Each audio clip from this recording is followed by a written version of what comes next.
Show me some sign. Show me some sign. Show me some sign. Show me some sign. Show me some sign. Show me some sign. Show me some sign. Show me some sign. If you want my arms around you tonight, and if your heart cries out for me at night, and if you wanna love till end the time, and darling, oh now girl, show me some sign. Show me some sign. Oh, show me some sign. Show me some sign. Hey, show me some sign. Show me some sign. Show me some sign. Show me some sign. Show me some sign. Will you feel me when I'm feeling blue? And if I give my heart, will you be true? Can I have your love and trust you with mine? And darling, hey now girl, show me some sign. Show me some sign. Show me some Show sign. me some sign. Show me some sign. Show me some sign. Show me some sign. Show me some sign. Show me some sign. Like when things are dark, you're there to guide me. When others turn their backs, you're there beside me. Will you thrill me and let me know? Squeezing me, girl, and never letting me go.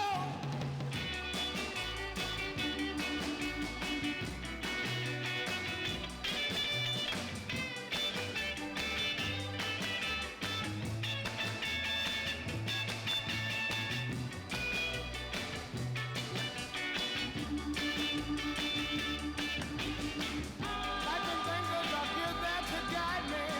When others turn their backs, you're there beside me. Will you thrill me and let me know? Squeezing me, girl, and never letting me go, yeah. Show me some sign. Show me some sign. Hey, babe, Show me some sign. Show me some sign. come on, babe. Show me some sign. Show me some Show sign. me some sign. Some sign. Hey, show me some sign. Show me some sign. Show me some sign. Hey, baby. Show me some sign. Show me some sign. Hey, baby. Show me some sign. Show me some Show sign. me some sign. Show me some sign. Come on, come on, come on. Show me some sign. Hey, show me some sign. Show me some sign. Hey, hey, baby. Show me some sign. Show me some sign.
continue to fall.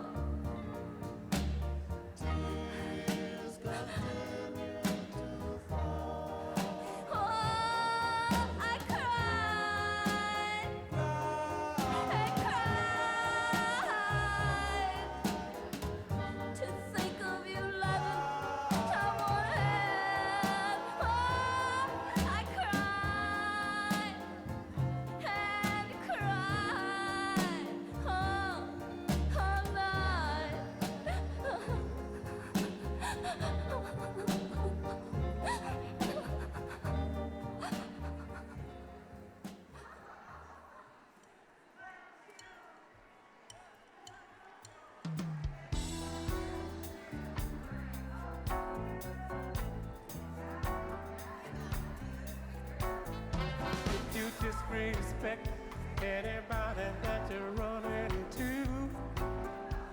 Yeah. How in the world do you think anybody's supposed to respect you? Oh yeah. If you don't give a heck about the man with the Bible in his hand, just get out the way and let the gentleman do his thing. Yeah. You're the kind of gentleman that won't everything your way. Take the sheet off your face, boy. It's a brand new day.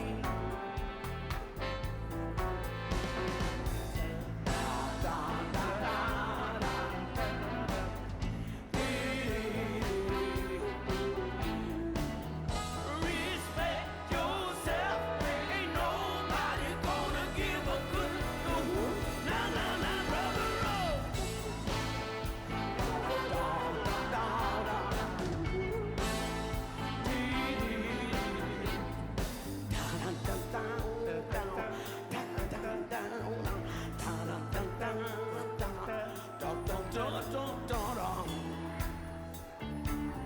Hey, well.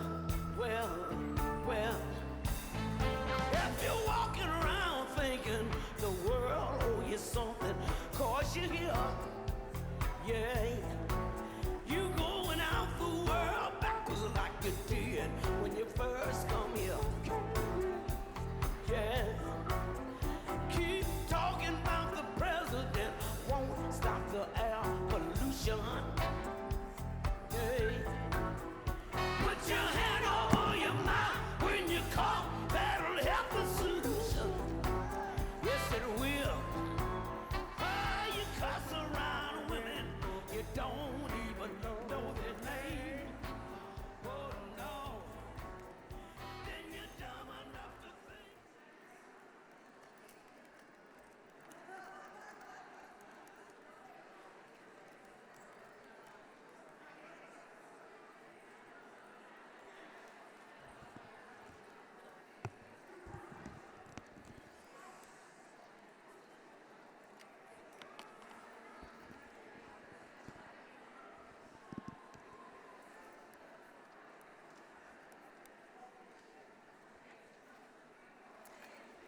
Good evening. We'll try it again. Good evening. I like that call and response. Good evening. And welcome to our 44th annual conference, The Journey, Not Only the Arrival, Critical Connections, Not Only Critical Mass, Rethinking Feminist Movements. My name is Christian Contreras, and my gender pronouns are she, her, and I serve the National Women's Studies Association as its executive director.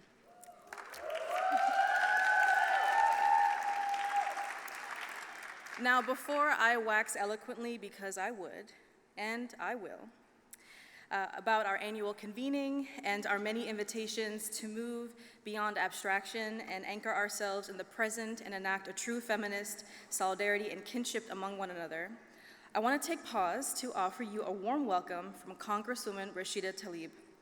Now, Congresswoman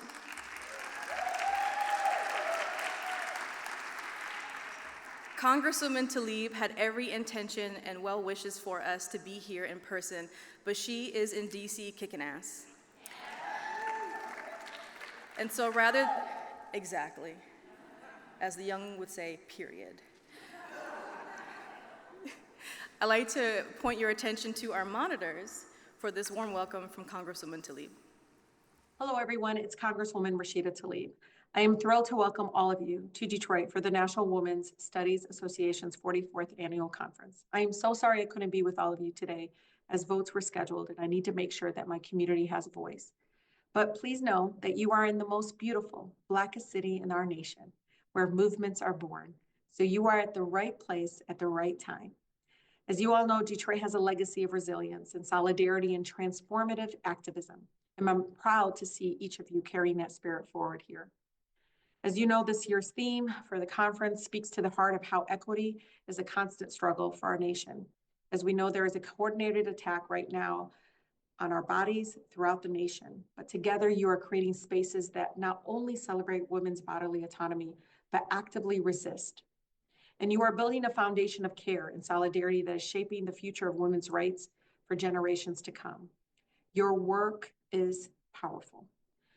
I know that the National Women's Studies Association brings the educators together, right? Scholars in the room here, and leaders together to network, to challenge each other, and envision a world where feminist principles are present in every aspect of society.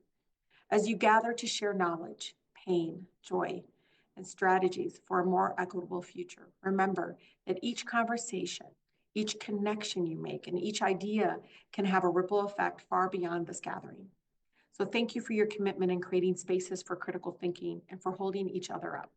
I hope you find inspiration in this beautiful city I was born and raised in, and feel empowered by our city's rich history of advocacy and change. Welcome. May this conference fuel your work, and light your path forward.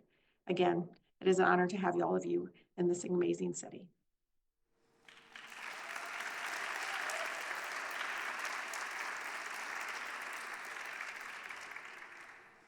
Now, you may recall in one of my many dissertation-length newsletters that I referred to this time in our short but rich 47-year history as our chrysalis season. Language inspired by my homegirls, Brittany Brathwaite and Mickey Ferrara, who are Homegirl HQ, who made those beautiful welcome gifts that you received. We are grounding, reckoning, fortifying, and other synonyms for stages of change. As we gather here in Wawayatanong, home of the Ojibwe, Ottawa, and Potawatomi, the Council of the Three Fires, I especially offer our thanks to the people, often Black, Indigenous, and Brown, who labor to keep our space here at the Huntington Place Convention Center and our home at the Detroit Marriott at the Renaissance Center clean and safe. The workers who keep us fed and well during our receptions and events, and to all whose names are unknown to us, who worked with intention and care to make this space possible. Our NWSA team is comprised of 2 people. You heard me, 2 people. And I am so humbled and honored that my co-pilot in the national office is Courtney Carroll, our operations manager.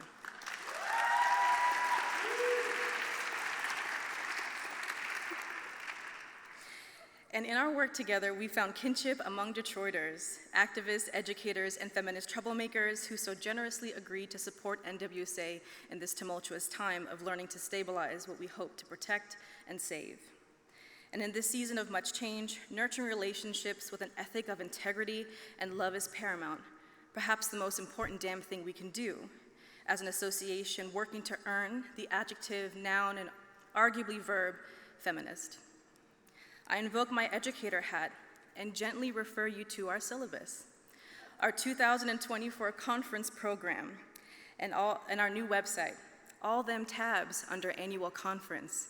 Really, truly, check the syllabus. And I ask you to grasp our figurative hand as we reimagine how we do this work together. I'm proud that this is our first year in recorded history where we're providing standard AV in every single room.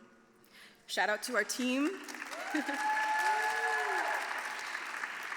At Premier, that we're providing continuous shuttle service to and from our conference center and hotel, that we're offering space for reflection and grounding in our multi-faith room. I selfishly am glad that I've introduced incredible lunch breaks for us all tomorrow through Sunday because I believe in human rights and being fed. I'm also proud of our NWSA Summer Fellows, Azaria Hampton, Braylee Harris, Anna McConney, and Italia Quintana, who helped us develop so many resources that now live on our brand new website.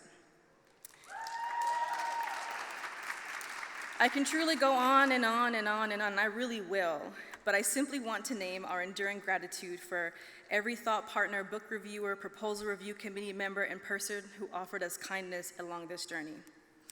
Thank you always for everyone who made this experience, our annual convening in Motown, a tangible reality that once lived in our vision boards. You'll note that throughout our program book that there are acknowledgements and thank yous across our internal community. And it is my hope that as we gather, that gratitude threads us together, as we are among a small number of folks who have the ability to convene today, to connect when the socio-political realities of our lives make it feel as if this world is on fire. Perhaps the fierceness of our commitments to rethinking feminist movements can light new, remade, and sometimes forgotten pathways towards new worlds. So thank you to our members for your grace and for being here. Now in this season of growth, change, missteps, and adventure, I know that we are nestled, steadfast in our figurative chrysalis, and dreaming up new and reinvigorated ways of fostering community, the intellectual incitement of revolution that James and Grace Lee Boggs embodied in their life and work.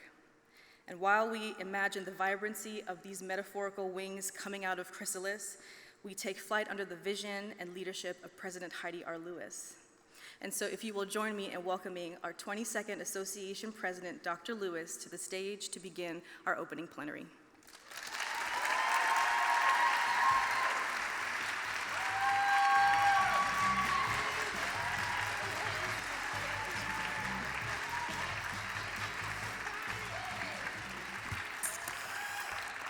Thank you. Thank you.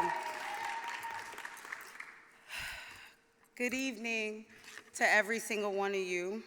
Thank you so much for joining us for the National Women's Studies Association Annual Conference and for joining me for this presidential address and subsequent conversation with our new James and Grace Lee Boggs Foundation family.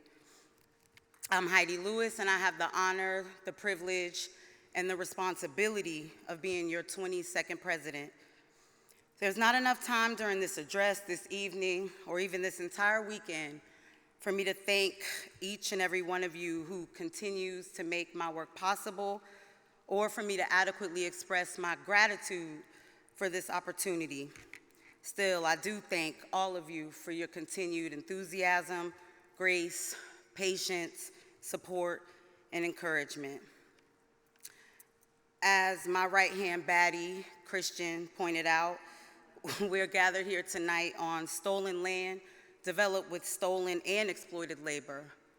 Wawiyatanang and Anishinaabe Aking, the homeland of the Three Fires Confederacy that we also know as Detroit, Motown, Motor City. As I've said and written before, and as I'll say and write again and again and again, let us please continue working together to name, interrogate, and resist colonialism here and throughout the world this weekend and every day thereafter. Thank you. When I realized I'd be chairing my first conference here, I was filled with eagerness and joy. My appreciation and love for Detroit is anchored in my roots as a Midwestern girl. I was born during the early stages of the crack cocaine epidemic, just 4 hours away from here in Northeast Ohio, the city of Alliance to be exact.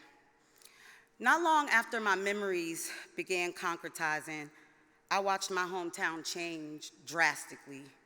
Homes I fantasized about having when I grew older were deteriorating.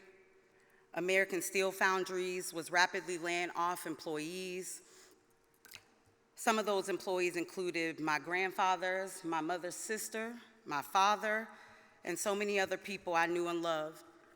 Parents were separating and often divorcing because one or the other or both became addicted, including mine.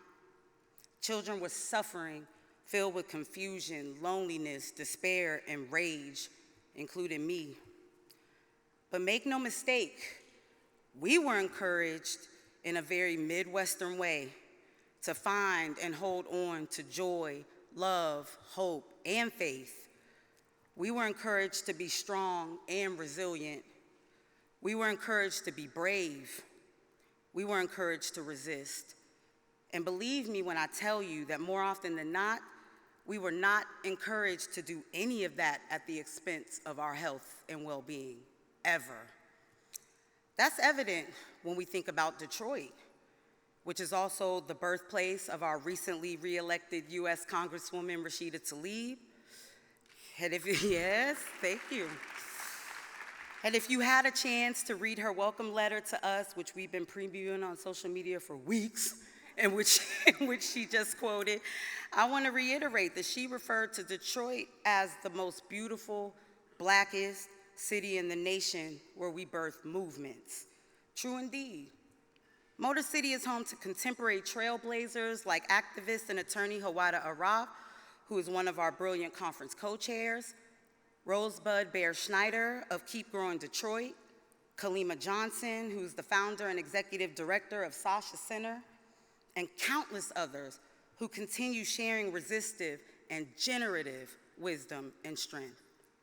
And like many of us, their work is indebted to, anchored in, and catalyzed by many radical ancestors and elders who also called Motown home, including Black lesbian icon Ruth Ellis, Helen Zia, a Chinese-American journalist and activist who co-founded the American Citizens for Justice after the vicious murder of Vincent Chin, union activist Dorothy Hayner, who also co-founded the National Organization for Women, Chicana activist and social worker Maria Anita Guadiana, and of course, Jimmy and Grace Lee Boggs, who founded the National Organization for an American Revolution right here in the Motor City 45 years ago. As you know, our conference theme this year is The Journey, Not Only the Arrival, Critical Connections, Not Only Critical Mass, Rethinking Feminist Movements. It's an intentionally long one because it honors two of Grace's quotes, my favorites. In the next American Revolution, Sustainable Activism for the 21st Century, which she co-wrote with the amazing Scott Kurashige, who will be joining me on stage here in a minute, she suggested that activism can be the journey rather than the arrival. She suggested that movements are born of critical connections rather than critical mass. I want to be really clear here.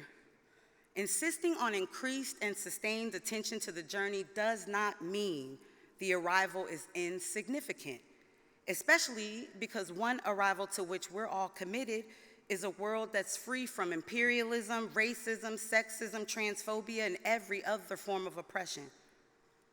Insisting on increased and sustained attention to critical connections does not mean critical mass is insignificant, especially because of the magnitude of colonialism, poverty, homophobia, xenophobia, and every other form of oppression that's central to the work we do. At the same time, and especially as we face treachery and, dare I say, evil, we must attend to the critical importance of the journey in order to enable our greatest potential to develop and nurture the kinds of imperfect and impure but absolutely necessary connections that will sustain us for as long as we have the privilege to be alive. But you know as well as I do that the journey is rough. Creating and nurturing critical connections is hard. I say that, and I'm sure many of you are thinking, of course, I understand. What I'm saying might sound so obvious that it might seem that it's not even worth saying. But please allow me to sit with that for a moment. Because as well-read and studied as I am, even I forget that sometimes. As formally educated as I am, even I forget that sometimes. As experienced I am as a wife, a mother, a friend, a professional, even I forget that sometimes. I don't mean to project, but I know at least some of y'all feel me because I know some of y'all. It might seem way too obvious to tell a crowd like this that the journey is rough and that critical connections are hard. But I know that some of y'all, like me, forget that sometimes. At times, I was so focused on finishing my dissertation and all the stress and anxiety that came with that, I was so focused on the arrival that I lost sight of the journey. I would say the same thing about the time and energy I spent on the job market. I would say the same thing about the time and energy I spent trying to and getting tenure and all the stress and anxiety that came with that. Appreciate it. I was so focused on the arrival that I lost sight of the journey, and as a result, I can't even remember some of the Christmases I spent with my husband and our 2 children. If you read the President's blog I published this past August, you know I've lost 6 of the closest people to me. Focusing on my many intended arrivals at the expense of appreciating the journey resulted in many missed phone calls and other shared moments, time lost that I'll never get back, love lost that I'll never get back. And just in case any one of us might be tempted to dismiss all that as so-called small potatoes, let me call on the ancestor Jimmy Boggs, who taught us, who taught me, revolutions are made out of love for people and for place. As radical as I aim to be, and sometimes have been, my focus on the arrival at the expense of the journey caused me to forget even that. Of course, we're all concerned with and uniquely impacted by what's happening in our world today, from the genocide in Palestine to the proxy war in Sudan, to the 45 anti-trans bills that have passed, to the 127 active anti-trans bills.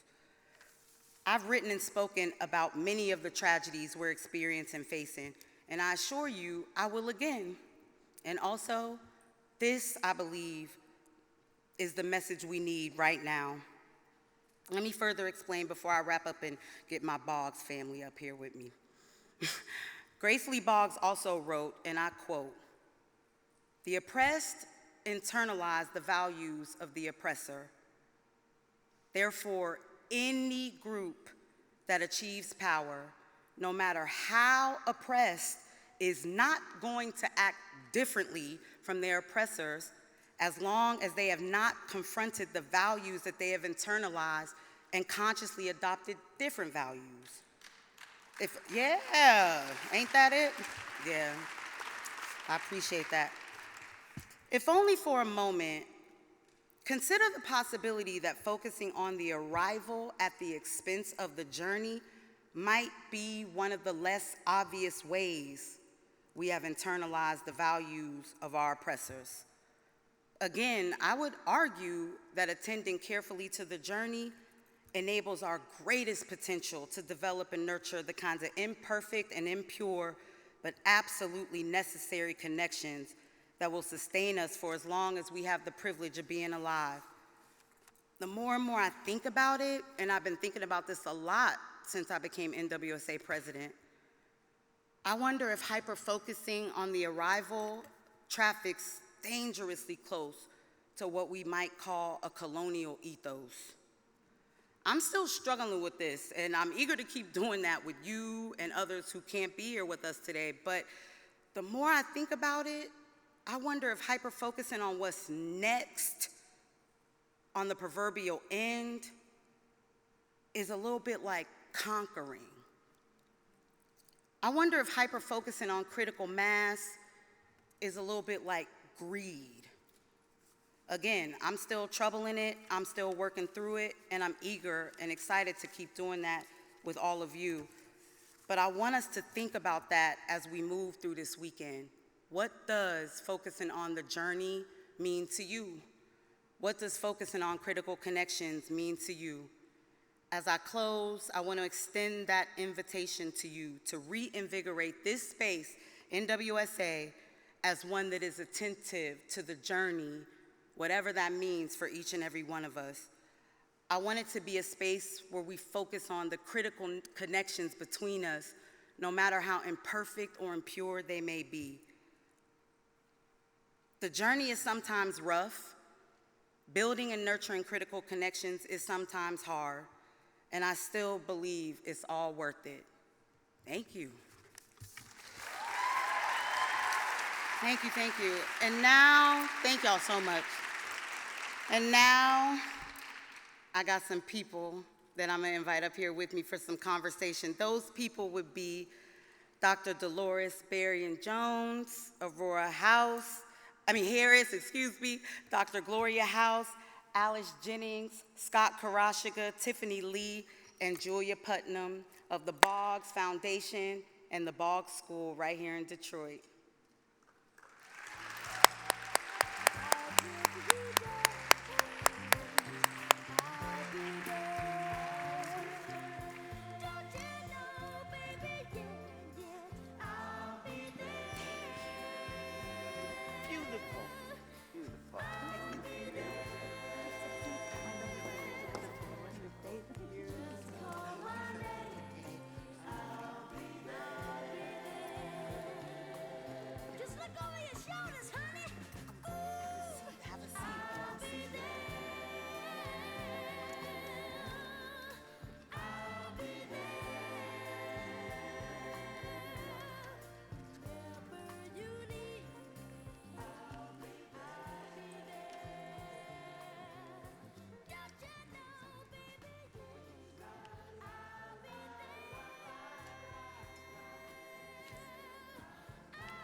And before we get started, I don't know if you know, but Aurora Harris is a brilliant poet, and we have the honor of beginning our conversation with some poetry from her as well as Dr. House.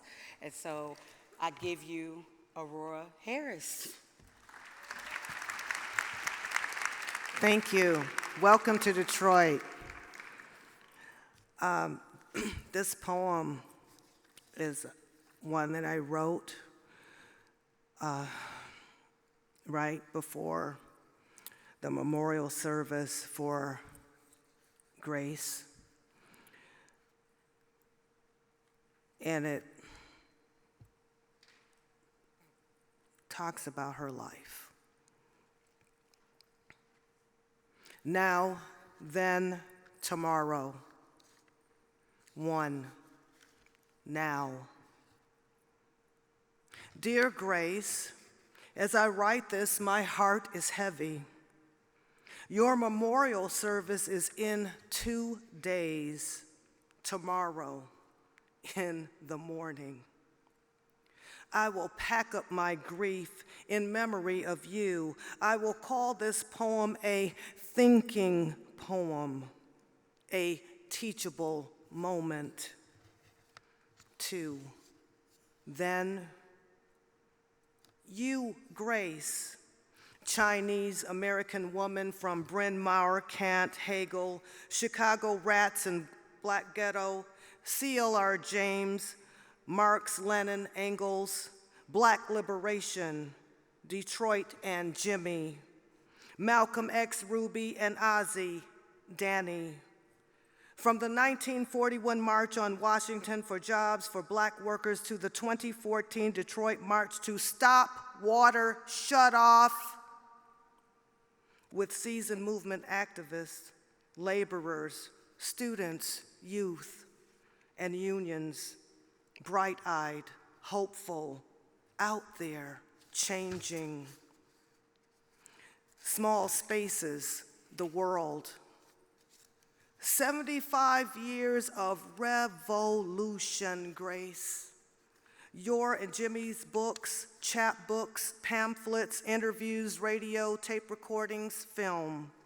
Detroit Summer, Creating Green Spaces, Freedom School for Youth, Revolution on T-shirts, inspiring, involving minds to read, listen, think, question, take action, challenge, dream, hope, love.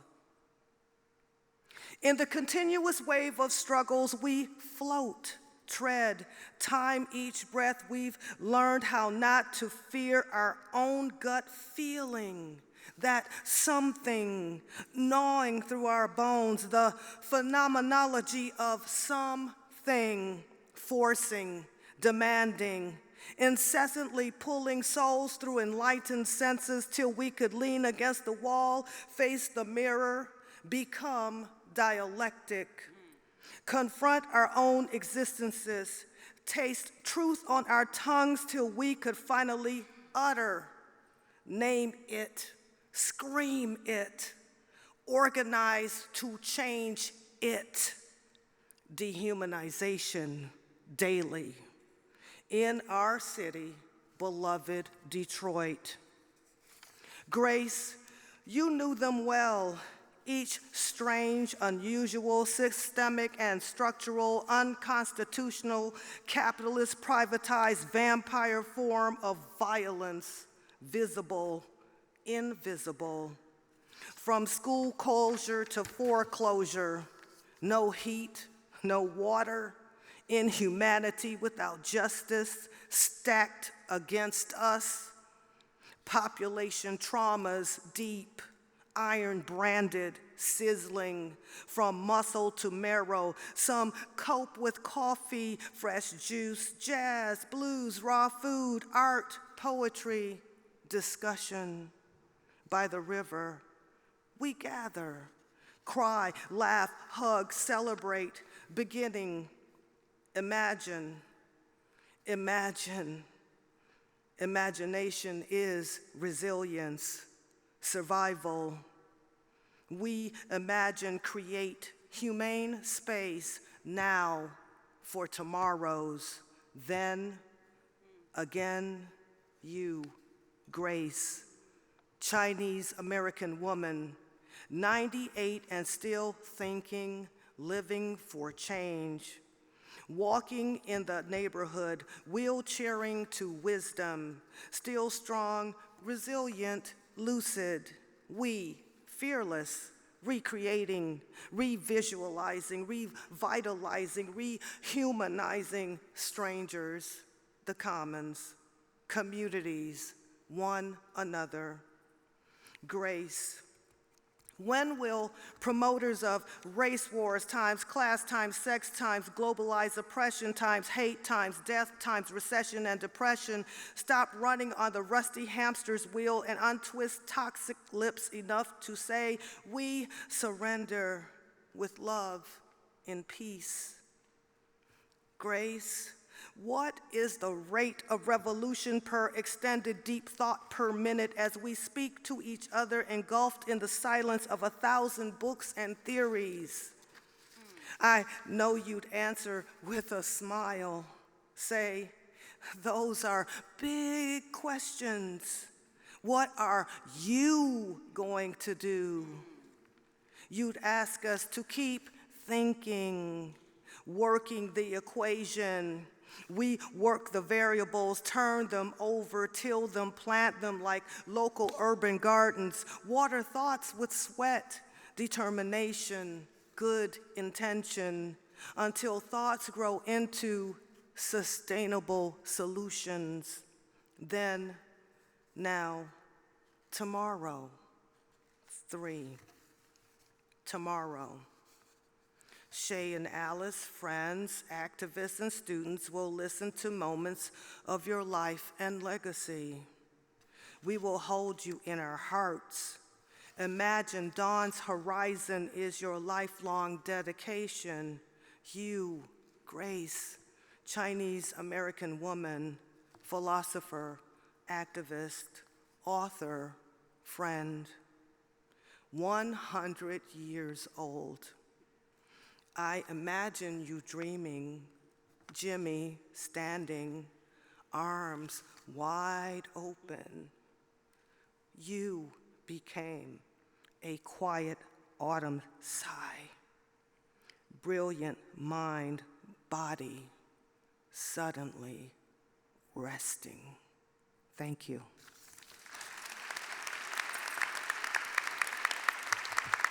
Thank you so much. And our next poetry reading will be by Dr. Gloria House. Let's welcome Dr. House.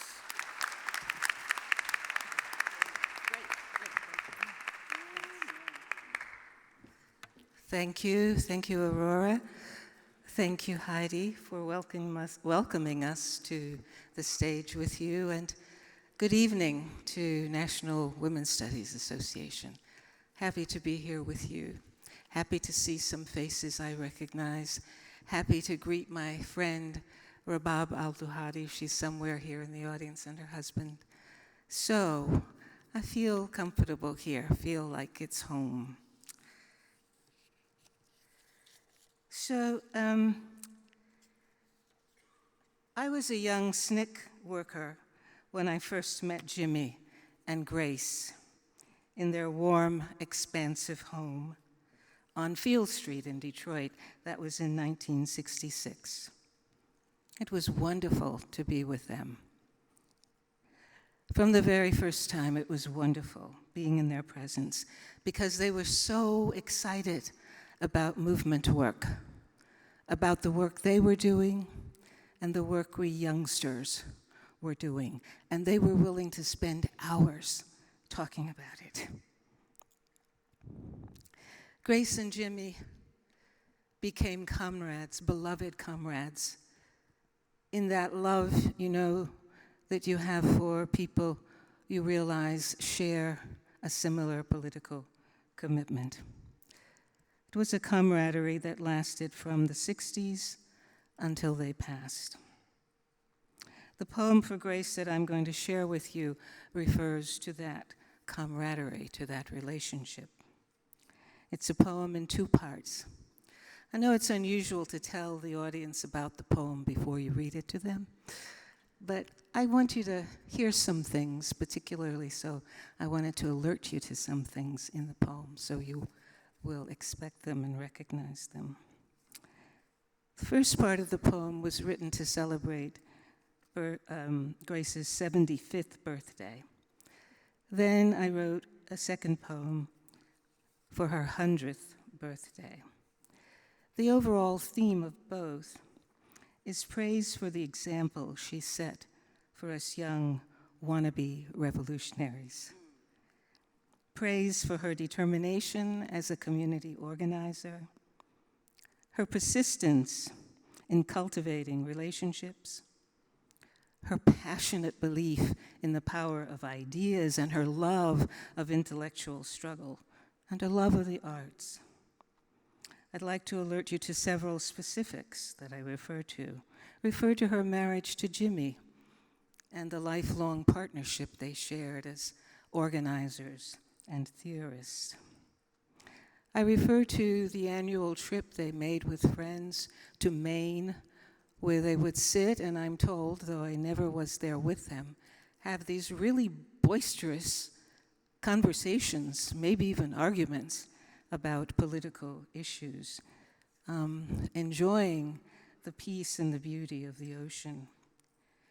And I mentioned the period preceding her death, when she seemed to occupy two worlds, both this world of the living and the world beyond. There are some snapshots of memories with her at the table in her house, at various meetings in the community. All of the things that I cherish and keep in my heart. Finally, I recognized in the poem that even after her death, we would continue to remember and be inspired by her vision of striving for a higher humanity, just as we are doing here tonight. So here's the poem.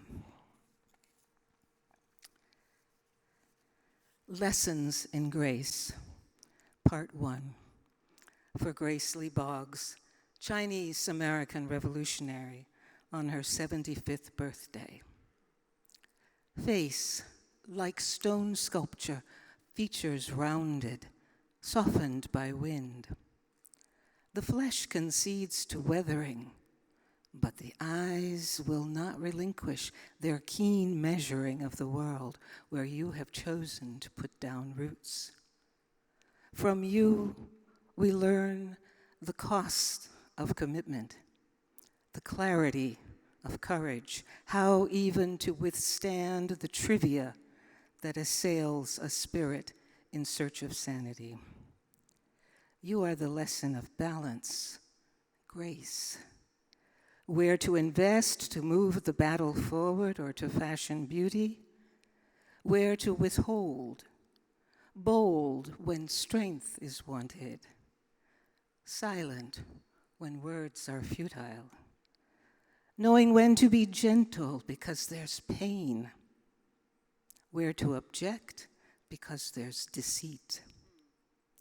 Your work inscribes this terrain of human striving for those of us who would travel the road you have already braved. You planted your life in African American soil. Now it seems China and Africa are married in you. The example of your life weds us to the whole world, to the whole world. Part 2, for Grace on her 100th birthday. A long curve of life, forging the dense tides of human strife in one era, celebrating victory in another, marking time at an impasse, always seeking a way forward. Resilient, hardy of mind and heart, you've outlived the comrades you loved, outlived the retreats to Maine and the ocean's annual blessings, outlived there in Maine and elsewhere the cacophony of contentious ideas, your own cantankerous certitudes, unrelenting and venting above everybody else, all your friends, louder than your friends, all of you intent upon shaping a vision of a new America. Outlived your beloved books even, whose theories you mastered, those pages now brown and flaking, dusting the desks and shelves of the Field Street rooms. These days, your persistent will floats between two worlds. This world of comrades new and old, sliding in and out to care for you in daily rhythms of rising, eating, sleeping. The other world, a flood of bright, unfamiliar sightings that pull you away for a while, then release you back to us. Daunted by this shifting holy space of your present between worlds, I don't visit. I send prayers, a poem, wishes for your comfort, but I do not venture to that space. Rather, I turn to my store of memories, moments on Field Street at the table with you and Jimmy and Stu and Max and others, in churches where we met and planned so many strategies, in circles with Detroit summer's young faces, on the streets in protest against the killing of our children in drive-by shootings, or the corruption of our neighborhoods by drugs, in loving gatherings where we nibbled and sipped and talked philosophy and the essential roles of art, spirituality, and culture. In those moments, Grace, you gave energy, gesture, laughter. You gave flesh and bone to the idea of revolution. In your steadfastness, we witnessed that being a revolutionary requires patience and faith to walk the evolutionary path day by day towards the beloved community. For your determination to live for change, and for your agitated bravery now in facing the change to which you can only surrender, death. You remain our treasured mentor and guide. Grace Lee Boggs. Thank you.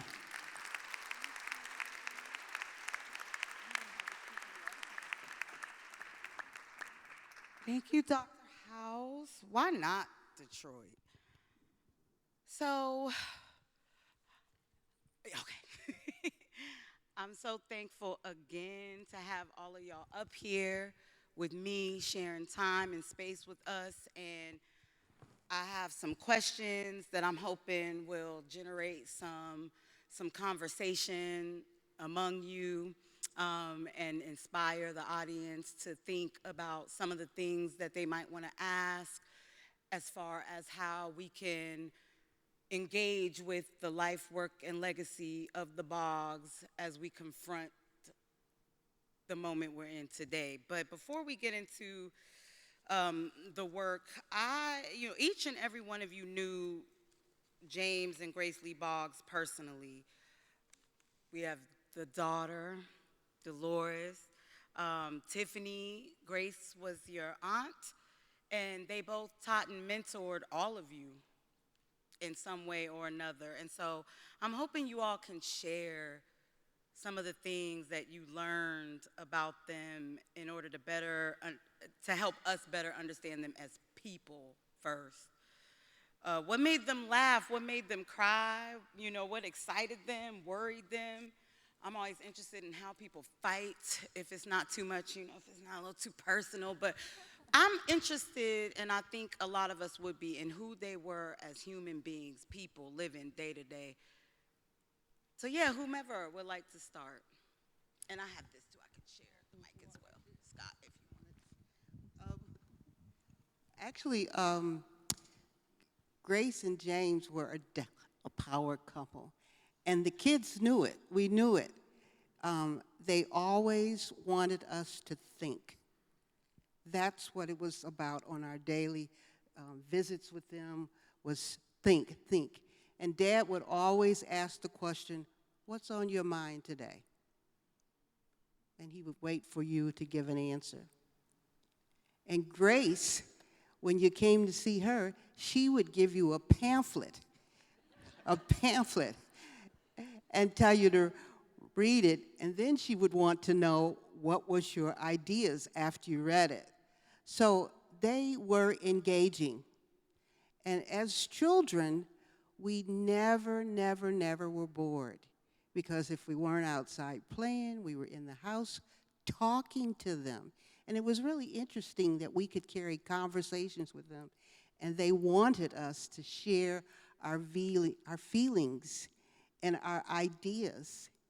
And it inspired us to try and be good people and good kids. And it was just a lot that happened in that house. I think that the most important thing is we didn't see them as having any fears. No fears. Because we saw all the people that were around them and the people that were coming into our house. So we knew they weren't afraid of taking on any challenge, because they had so much support around them.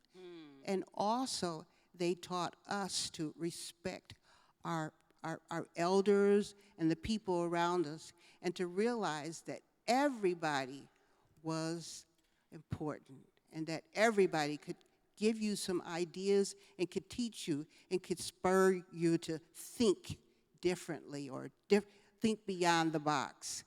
So it was really nice to grow up in that household.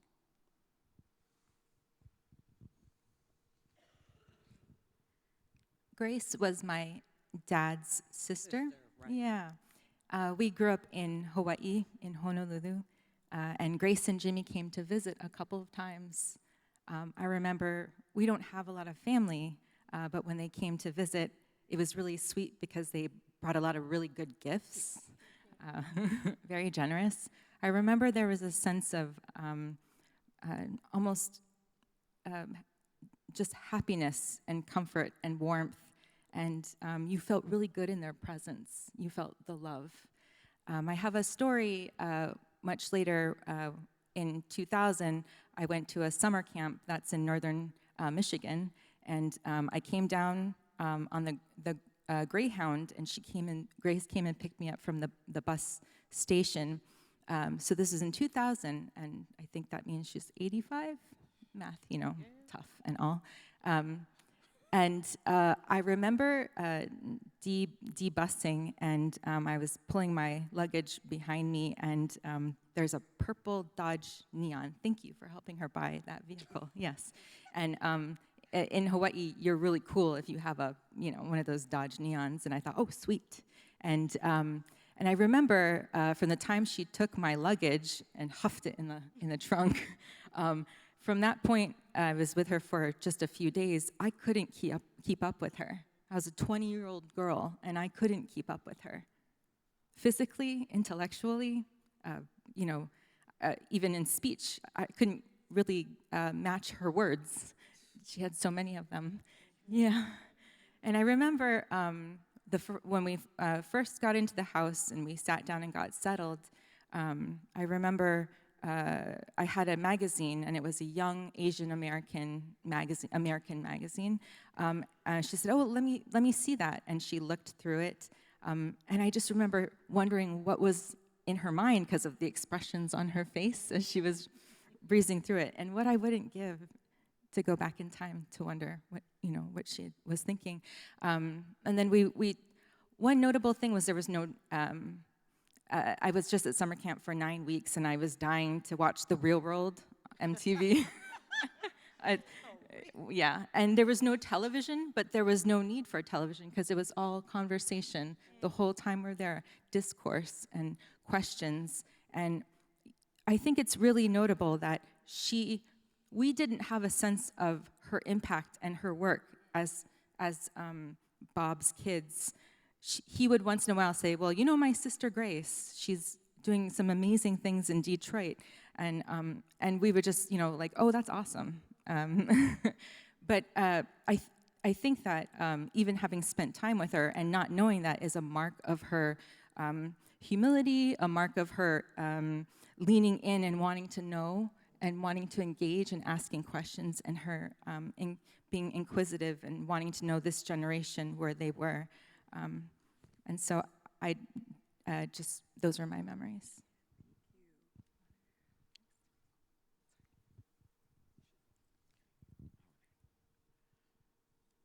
Good evening, everyone. I'm so happy to be here. I'm very emotional. I'm starting to feel this sense of profundity discussing Jimmy and Grace because they meant so much to me in my life. Jimmy and Grace were the kind of people that if you were fortunate enough to be around them, your butt was gonna work.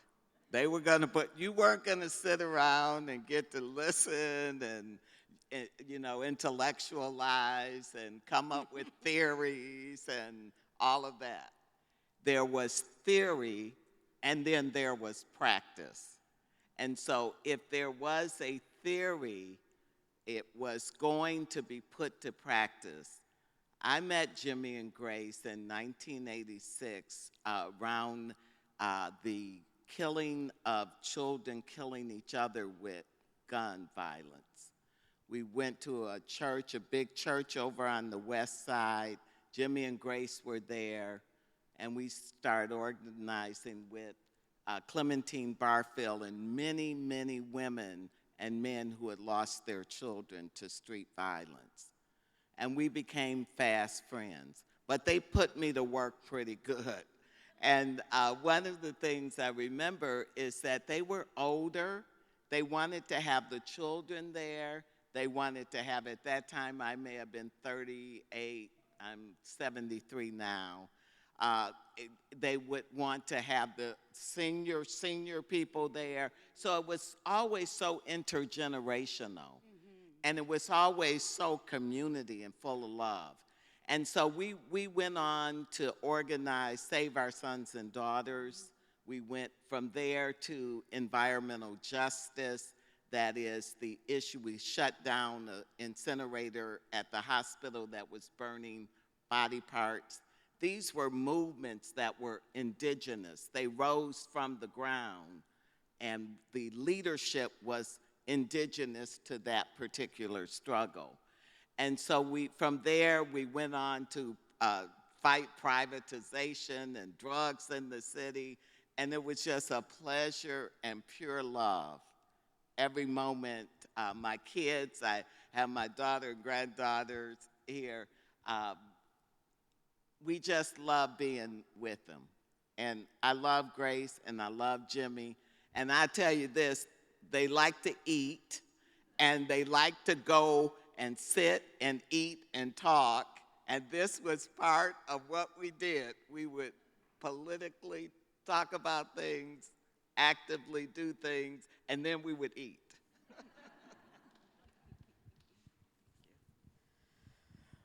I met Jimmy and Grace in 1992. I was 16, so I got to know Jimmy for only a little over a year. But I didn't grow up with a dad or a granddad, and I projected a lot of that onto him, especially because when I met him, it was the first day of an organization they founded called Detroit Summer, where young people were called to Detroit to volunteer on different projects. And Jimmy said that young people today want to get paid to go to the bathroom. And he was so proud of us for being there even today. But in 1992, he was talking about, and he said he was proud of us for being there, willing to volunteer to make the city better. And I remember just feeling such pride that this man felt proud of me. And my first punchki was through Jimmy, because he was driving us to a Detroit Summer volunteer site, and it was punchki day, and he stopped in Hamtramck and was like, you can't not be from Detroit and not go to Hamtramck to get a punchki. So that I appreciate that about Jimmy, speaking of eating. And the story I have about Grace is when I was in my 20s, I was interning with her, and I was trying to help her organize her office, which she was not into my ideas about how she should reorganize. And we were like arguing pretty much every day. And I was starting to like get really upset about it. And so like, you know, I like geared myself up to have this like talk with her, and I set her down. I was like, you know, we're arguing a lot. And she said, with like the classic Grace smile, I know, we're struggling. Isn't it great? And at the time, I was like, no, it's not. This is stressing me out.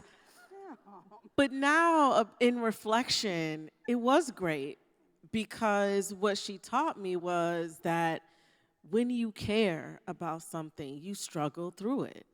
And I was worth struggling with. This was important to her, that we talk about what should happen and why it should happen. And, you know, for me, it was arguing. For her, it was struggling. And right now, in a time of struggle, when I feel like people are so scared to struggle, so scared to be in conflict, so scared to speak the truth, like Grace helps me practice struggling and being okay with it. And so I really appreciate that. And the last thing I'll say that's really important for people to know is like Grace had a really mischievous streak to her, and like her smile was like often like hiding like just like you know, like a hidden joke. And so when she would like she had a friend named Nobuku, and she has Nobuku still around and doing really great activist work in California, but she also was one of the dancers in West Side Story in the movie, which I'm a like theater nerd, and so that was like, I was starstruck. And one time, Grace, we were sitting around, and she was like, do you ever just like look in the mirror and start saying, I feel pretty, oh so pretty, I feel pretty and witty? And I was like, yeah, very good. Yes, but I didn't know anybody else did. And so that's one of my favorite memories of Grace, is like that moment of like theater nerddom together.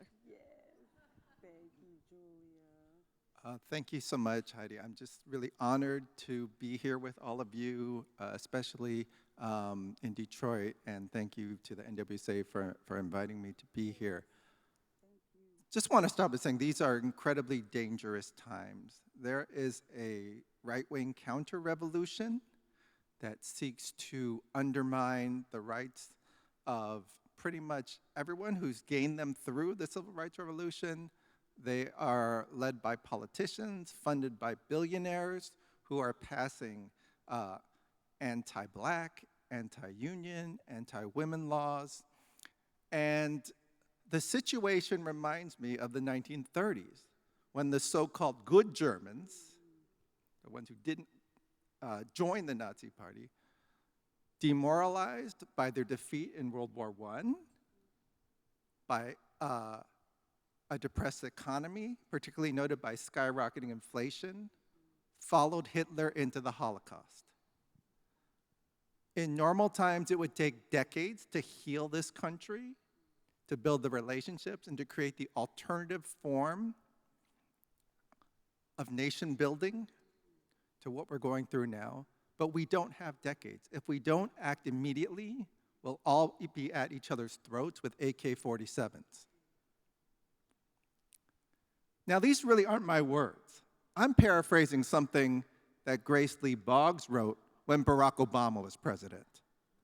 That's what's really important, because she wrote that because when Obama was president, the Republicans took control of all branches of government in Michigan, and they passed a law, many laws, but one law said if a city is in financial distress, as the governor determines, you can take away power from every elected official.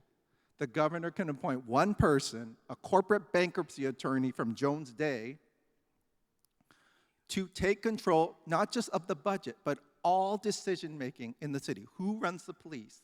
They can bring in stop and frisk. They can break union contracts. They can fire public employees. They can put public lands. They can put parks for sale. They could take Belle Isle and sell it to billionaires for a private commonwealth. That was their plan. Instead of that, they said, no, let's shut Belle Isle to the public, and now you have to pay to get in. The biggest park in Detroit. There were hundreds of thousands of foreclosures, water shutoffs. This is what happened. This is what Grace said was a sign of coming fascism in this country when Barack Obama was president. Okay? So these are the lessons that they learned from Detroit. These are the lessons they learned from struggle and from their revolutionary approach to dialectical thinking and practice. So that's what it was like for me to be around Grace. I unfortunately met her in 1998 after Jimmy had already joined the Ancestors. But, you know, by 6 a.m., she had already emailed me 5 things to read and write. And by having those conversations, it gave me a better understanding what she called a sense of history. History is not the past, it's the stories we tell about the past. And she helped me, as she learned from Jimmy and Grace's engagement, C.L.R. James, to see the future in the present. And this is what we have been talking about, really, for the past 25 years that I've known her. How do we see that the liberal order is collapsing? That it's not a choice of making this system a little bit better or fighting the people that want to lower taxes and deregulate things. There's a choice between a far-right authoritarian system or our ability to create a more democratic order. So that's what it was like for me to be around Grace, challenging you in all these ways. And I'll just add one personal story, because Jimmy and Grace got married shortly after Grace came to Detroit. It was 1952 or 53. And as she tells the story in the film, you can watch American Revolutionary, or her book, Living for Change, they had a really difficult date where Jimmy said, I don't like pork chops, and she put on Louis Armstrong, and he said Louis Armstrong's an Uncle Tom. Oh, yes, yes. And then she said, in the course of that evening, he asked me to marry him. And it's a pretty amusing story, and she doesn't go on beyond that. And so one time I was in a conversation with her, it might have even been in Maine, another place where we had conversations. And I asked her, Grace, well, what happened that night, you know? She's like, well, you know, and I was like, no, I'm actually really curious, Grace. Like, how did you go from, like, bickering and arguing to getting, she's like, what do you think happened, Scott? I was like, oh, that's also critical connections. Oh, yeah, And by the way, Scott, that was lamb chops, not pork chops. Pork chops, sorry, yeah, but lamb chops. Get it right, Miss Alice. Get them together. I misspoke. It, of course, lamb chops. Lamb chops. But I appreciate that, Scott, because, I mean, for me, it is, I think sometimes, you know, we get caught up in the, you know, the published work. And of course, you know, that's the only way that I've been able to connect with either of them, because I didn't have, you know, the good fortune of meeting them. But I think if we commit to thinking about our revolutionaries, our ancestors and elders as people, then we might see more of ourselves in them, right? Sometimes they seem so large, they seem so impossible, like I could never be like a Grace Lee Boggs. Like, well, let's talk about how they made up that. No, I can do that. No. I can do that. I can make a critical connection. No, but I appreciate that, because it is, for me, the way to sort of see possibility in these giants that sometimes seem so impossible to be congruent with in this work. Speaking of that, I want to go back to the conference theme, because, again, those are just two of her, I don't want to say most powerful, but two powerful quotes of hers, asking us to think about journey and critical connections. And I'm wondering if you all would be willing to talk about why you think that is so hard for some of us to do. Why do you think that so many of us are more committed to the end point, the arrival, than the journey? Why do you think so many of us are hyper-focused on bigger, better, faster, more, than that intimacy that we find in the critical connection? And whomever, of course, would like to speak to that, we welcome that. Well, I'd like to say, just from a kid's perspective, is just the conversation. People don't sit down, take the time, and have the conversation and figure out where they want to go. And we're so quick to just, we're microwave, we're microwave kids now. When you think of it, everybody's plugged into a little phone or device and everything. And I think the part of what was so incredible about living with James and Grace was the idea that they talked to us, they shared their thoughts and allowed us to share ours, so that when we could make those connections. Thank you. I'll share. And by the way, I didn't say thank you for being here, and also no one said what up, though. Everybody, you're in Detroit, so hello. What up, though? Say hello. What up, though? Meet out.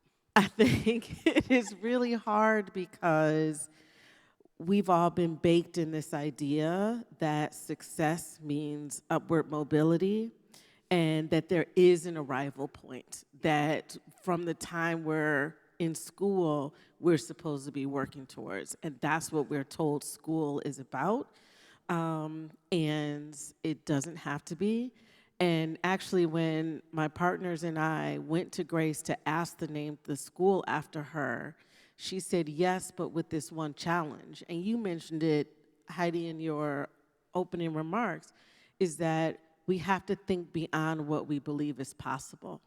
Because if we do not, then we will default to what we know. And she said, you all know what school is. You've been indoctrinated as to what school is and what learning is and what education's purpose is. And if you're trying to do something different, when things get hard, you'll default to that unless you think beyond what you believe is possible. And I don't think we give ourselves the time to have the conversations with people who are different from us, who force us to think beyond what we believe is possible. And it's easier to just go along to get along, and to just get to that arrival. And if I have this brand new car and this nice house in this suburb, then I've arrived and, I'm good. And that we can't stop there anymore.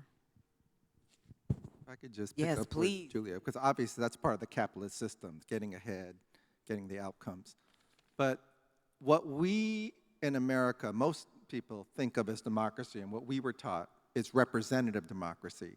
If you vote for a certain party or leaders or individuals, then they will deliver an outcome for you, right? And there's all kinds of problems with that, but that's the system that's now dying, right? And so we are faced with a very stark choice between authoritarianism, where you just don't get a say in it, or building a movement rooted in participatory democracy. That's where the critical connections, the journey are so important. We need to model with our movements the type of society we want to live in. We need to, as Jimmy and Grace said, change ourselves to change the world.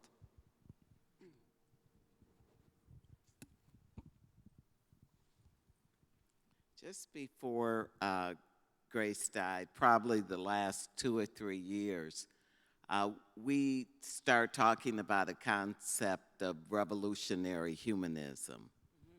That is, that there would be wars of the mind for the thought that one could put as much effort, as much money, as much body power into creating a humanitarian society as we put into blowing things up with bombs.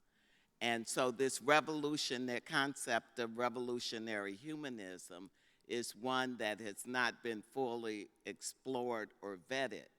But I'd like to leave that with you because that was one of Grace's last thought processes we were working through this.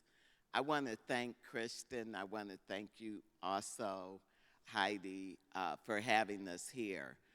One of the other things that Jimmy used to say is, what can we be that our children can see? So if we are moving toward wanting to have the big house, the big car, the big education, the finest of clothes, the jewelry, and all of that, our children see that. And they are the hope. They are the future. And one of the things that Grace just loved was the little kids. And so it's ample. It's really beautiful that Jimmy and Grace have the school named after them because it is there at the roots as they grow up that we start leaving these thoughts. The other thing Grace said was, don't get stuck in old ideas. Don't think that because they did it one way back in the 40s or in the 60s or even last year. Always think creatively. Maybe you're not even thinking out of a box. There's no box. You are coming up with ideas that are fresh and they're indigenous from whatever you're working on. So I just wanted to get that out there before we ended up today. So I'm glad you brought up the school because Julia is the principal, right, of the Boggs School. They're all members of the Boggs Foundation, and I'm hoping that you all might speak to how the work that you're doing with the foundation, with the school, in your communities is attentive to journey and critical connections so that we can learn more from you who learn through them, and also be aware of the work that you're doing and be imagining ways that we might continue working together to see their life, work, and legacy continue.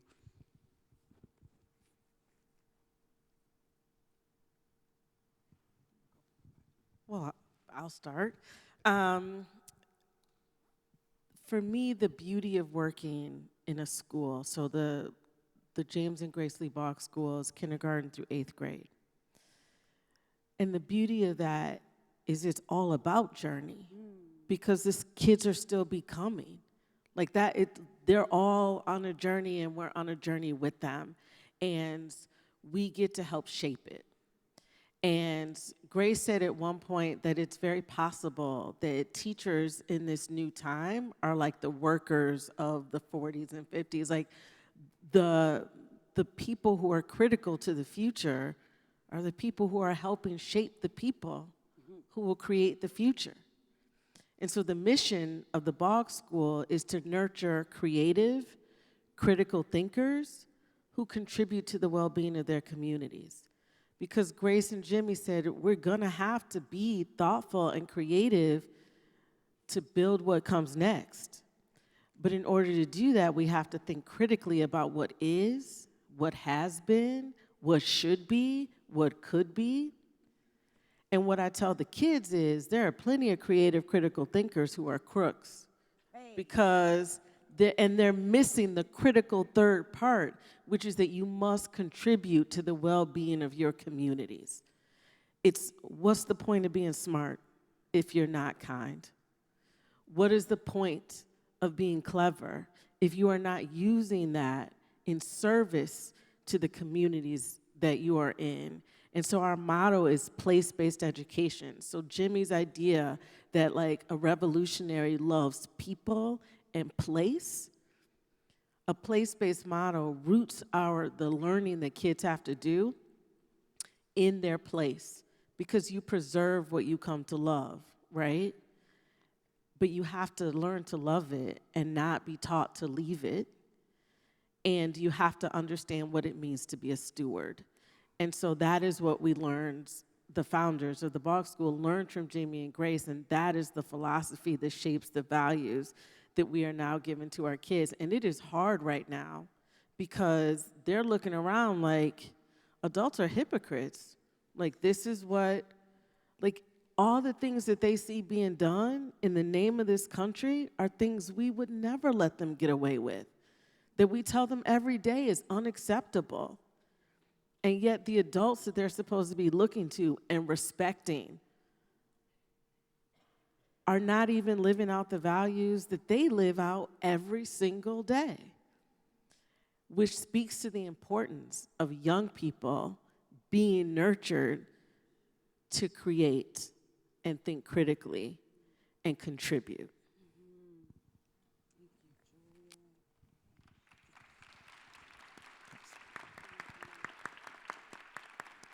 I always echo everything Julia says, and to build on that. You know, in 1967, Detroit had one of the biggest urban rebellions, not just in the 60s, but any time in US history. And that really challenged Jimmy and Grace because, one, they had mobilized a lot of the, anger and resentment that led to the rebellion, but they also realized that rebellion did not create a whole new society that met their ideal for humanity. And so they really stressed, and it's one of the first things Grace told me when I started talking to her, we have to make a distinction between a rebellion, which is largely about rejecting what's wrong, exposing and rejecting what's wrong with the current system, and a revolution, which is about creating something new, creating a new sense of who we are. What are our relationships with people? How are we going to cooperate with each other in a way that transcends the values of greed and selfishness and materialism and opportunism? And we can't expect that to happen from the top down. So right now, there's a lot of anger in the country.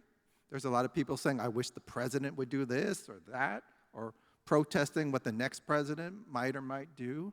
And there's a lot of discussion about, how the people at the top need to change. But the only way we're going to get out of this crisis, emergency moment is to create a revolution from below. And that will only happen when people, as Jimmy and Grace said, create models at a small scale, at a local level, like the Boggs School, that allow people to create authentic connections, learn from each other, work with each other, right? And begin to practice the values of a more humane society. So we draw people to the Boggs School. We're doing a tour tomorrow. We're going to bring people. It is sold out, but you can try to get try to show up. When is it? No. We are trying to turn the home of Jimmy and Grace, which looked like a museum, frankly, when Grace and Jimmy lived there. I slept on the couch the first time I came to visit her in 2000. Yeah. That couch was out of the movement in the 1960s. It's very old. It has all their books. It has all their artwork, furniture. And that house, we don't want to preserve it just because it's old. A lot of historic preservation is simply that was a great architect, right? But we're talking about heritage conservation, movement building, yes. Right? So people can learn the lessons and begin to apply them in the future. We want to continue their focus on not just protest and activism, but conversation, reflection. That was very important. So we'd like to continue those in Detroit, the conversations in Detroit. inspired by the Boggses and their comrades. And they started Detroit Summer. That's why Julia, is doing what she did today. And so that work with high school youth, with teenagers, with college students, with graduates who can't find a job. Graduates have a job they're, feel lost in. We want to bring folks together to combine the study with practical work, teaching youth, painting murals, planting gardens, so that they can see that you cannot change this whole system overnight and not from the top down. It's by building those cooperative, authentic relations from below. Thank you so much. Before we open up our discussion to the audience, I'm hoping that you'll talk about how you're imagining the future of Jimmy and Grace's legacy, especially but not only in your work with the foundation and school. Also, how do you imagine the rest of us potentially supporting that work and keeping their legacy alive? Tiffany? Right now, today, in fact, we received from the state of Michigan the fact that the Boggs house, the Boggs home, will have one of the large green historical plaques placed on it, and front and back. And so this was a process we started back in 2012, and the city of Detroit made the space. Grace and I went to the city council. Took 4 years for them to approve the historic designation for the city. And then most recently, the state of Michigan is also going to make it a historic designation. So we're saying for each of your communities, there are Jimmy and Grace Boggs, or Mary Sue's and James's all over the place, that maybe as you look around, you can see and honor people similarly situated in your community that are unsung heroes and sheroes, and that we need to put that out there in that way.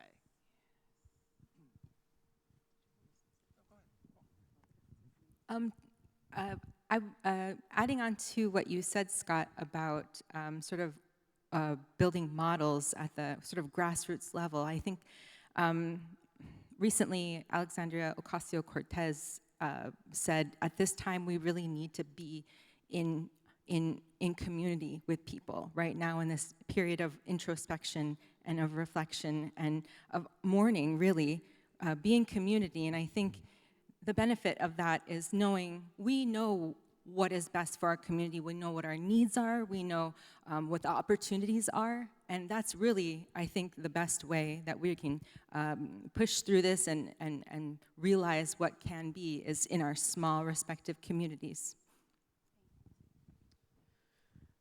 Jimmy used to say that it's only in relation to other bodies and many somebodies that any of us is somebody. And the day after the election, I reminded the students of that, and we all sang a freedom song, Ain't Gonna Let Nobody Turn Us Around.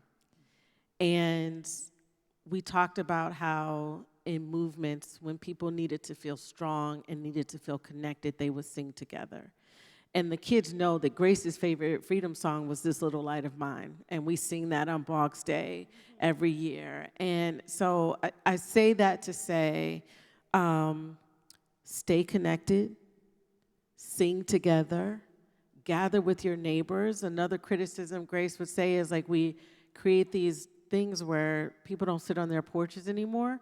You know, they drive into their garages and go inside, so they don't see their neighbors, they don't know their neighbors, they don't know their neighbors' names. So, like, go volunteer at your local school near you, get to know the kids who are walking past your house to go to school every day. Like, make sure that, like, they can wave to you and say hello to you by name, and that you can do the same. Like, we have got to know and love one another, including the people we don't like.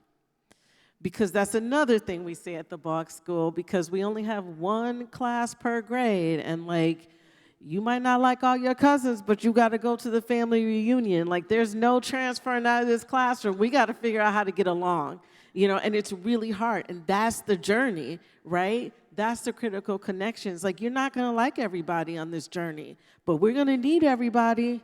And so we better figure out how to do it and how to solve our conflicts and how to move past, like, the petty things that would keep us, like, disconnected. We cannot afford. And the kids know that. And if they know it, then we got to know it. We got to model it, right? Model it for them. And it's just, that is the journey that we're on. There is no arrival. Grace was 100 years and 100 days when she died, and she wasn't finished. We're not going to be finished. So we just got to do the work on the journey and pass it on. Just some practical things I'll add. Reading and study was so important to Jimmy and Grace. That's why they wrote so much, and that's why they spent so much time reading other people's work.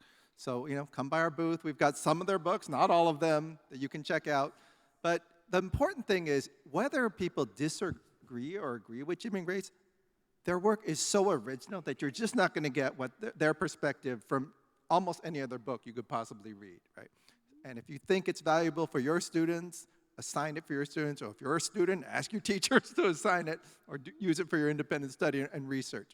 I think the second thing is we're happy to come to your campus and discuss this work and talk about how it can be applied to the struggles you're going with, whether it's in the classroom, whether people are doing community work, union organizing, community organizing, so on. I think the last thing is we really want to continue these types of programs that Jimmy and Grace created in their lifetime. So if we can recreate programs where students, both from Detroit and from around the country, come together. We talked with Heidi about, she's done this with Berlin, but it could be alternative spring break, it could be a summer program. It's gonna be Detroit.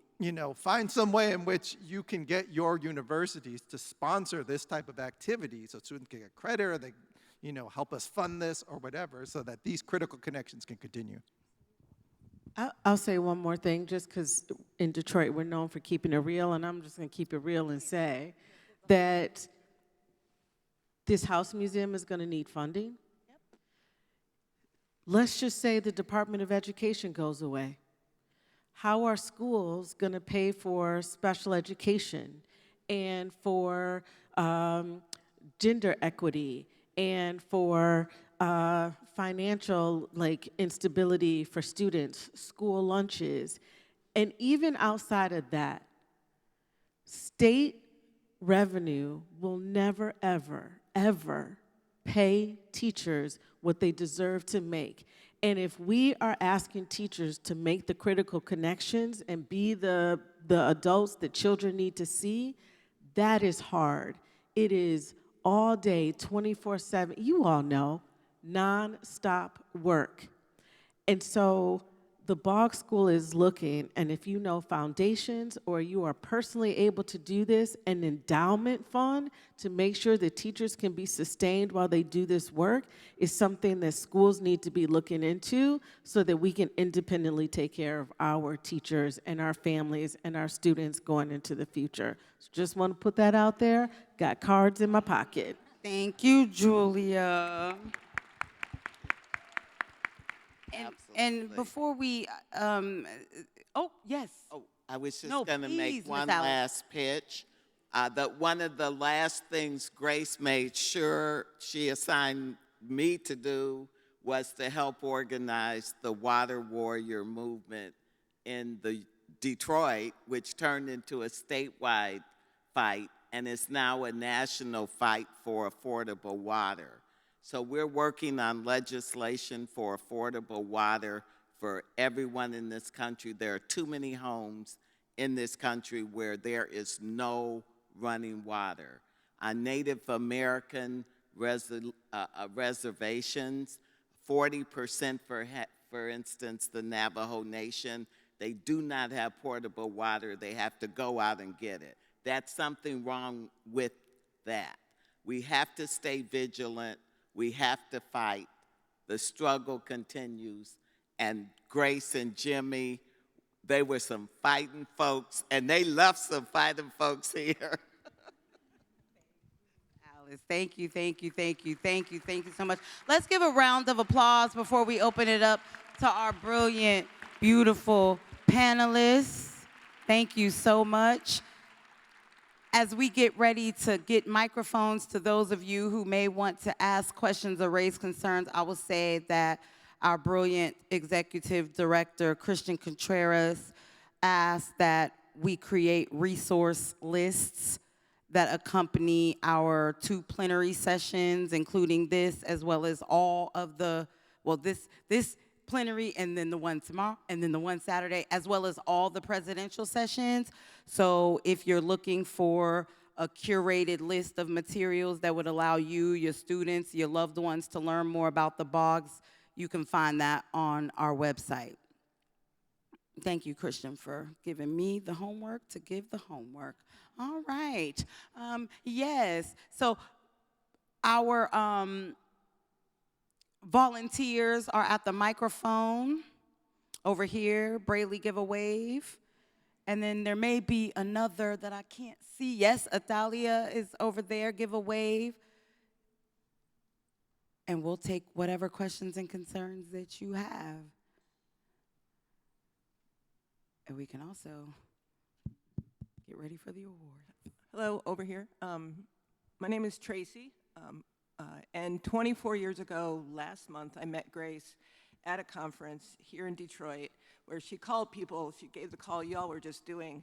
And so I just wanted to kind of echo that call and just say that 24 years later, after she asked me in 2004 how I was doing. I live in Minnesota, and I said, I hate it. The community sucks, so many problems. And I said, I'm leaving. And she said, you're always leaving. What are you going to do? You need to stay. And I stayed. And 20 years later, I've been running a community garden, and I grow food and feed people. That's basically all I do, so it works. And I didn't know how to grow a vegetable back then, so you can do it. That's amazing. Thank you for sharing that, really. Thank you. Hi, I'm Nikki. I'm Alice's daughter. Go, Mom. I just want to say I had the privilege, the opportunity to meet Grace and Jimmy. I was 14 years old back in 1986. Don't try to do the math. And I was 14 years old. I met Grace and Jimmy at the church my mom spoke about. I had just lost a very close friend. In that year, there were 93, yes, I remember. There were 93 children that died under the age of 16. The revolution began for me then. It continues today. I remember going to the house on Field Street with my mom. Didn't want to go. Didn't want to stay. The conversation was too deep. As a 14-year-old, my brain just couldn't take it. The words were big, the people were big, and I was small. Grace and Jimmy gave me a voice. They made me, I was kind of voluntold to be the youth advocate for So Sad. I got the opportunity to go places and talk to people about the struggles of children who had lost friends in such a traumatic time. Those deaths and the things that I saw, the people that I met, pushed me to become the woman that I am today. Today I stand before you, 31 years in the game of education. Go ahead and clap. Yes. 31 years later, I remember going to college, and when I left to go to college, left Detroit to go to Houston, and before I left, Grace said, do well. I said, okay, Grace, I got this. Every summer that I came back, we would go back to that house on Field Street. I would then understand the conversations that were being had. I was a part of it. I wasn't small anymore. My voice mattered. Everything that I learned from Jimmy and Grace, I took into the classroom. When people meet me and they say, wow, you're an awesome teacher, it's not to pat my back, but the ancestors before me. Grace taught me one thing. She would always ask me, what are you reading? I don't know, Grace, some teacher book. I don't know, I'm tired of reading it. She would give me a book. She would say, read this, share it with your children, share it with your students. Went back into the classroom and I would share that, and we would have these conversations and these dialogues. The dialogues continue today. people still ask, how are you such an amazing teacher? Another thing that I learned from Grace is to be involved with your children, your students. Don't just look at them as the Johnny and Mary that are in your classroom. Get to know them. Find out who their mom is, their dad, their grandparents, their neighbors. Find out about the people around them so that you can get a better connection with them. So as I stand here today, 31 years in the game, I know my students, I know my community, and you should too. Don't give up on our children. They need you, whether you have children in schools or not, whether you know anyone, any child at the Boggs School.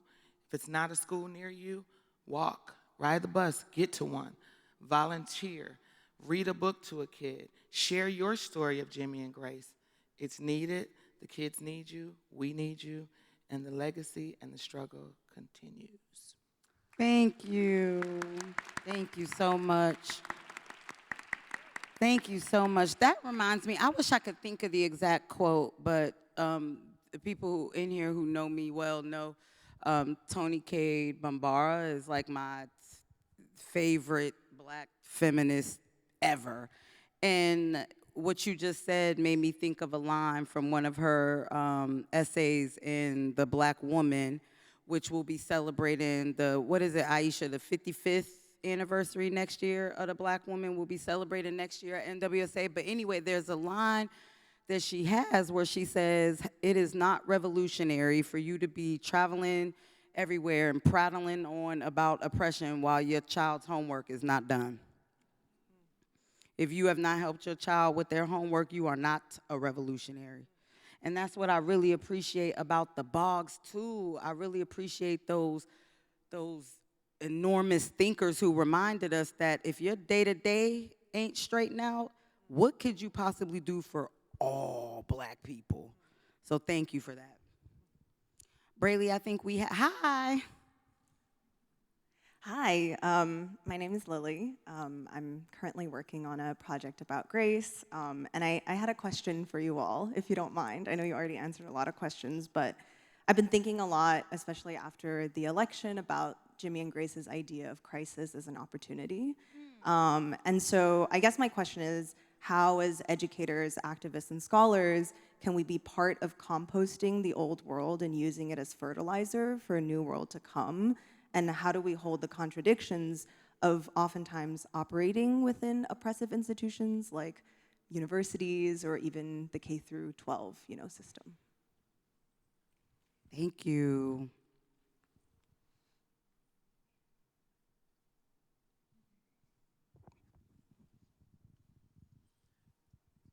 One of the things that Jimmy and Grace both start thinking about as we were protesting everything was fight back, protest.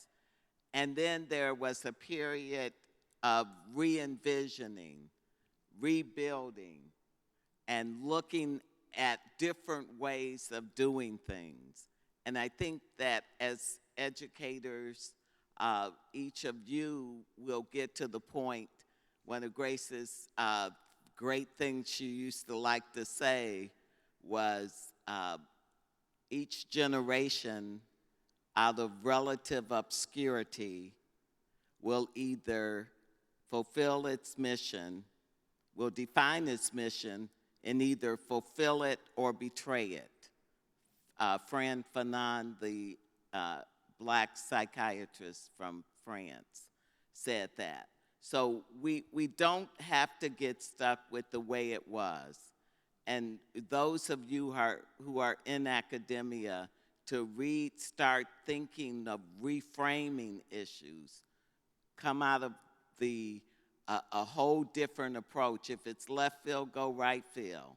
Start really thinking that this world we're living in, that turn we took last week or the week and a half ago, we're going to have to be vigilant as hell, really, because at any given moment, some of us could be marched off into concentration camps. Now, I'm as grassroots and let's get busy and local and small is beautiful as anybody, but we better still have our eyes open and our ears to the ground. And part of that is to start a process of educating others with this revisioning and rethinking process. Thank you so much, Miss Alice. Julia? I would encourage everyone to not let their students believe that they're there for themselves.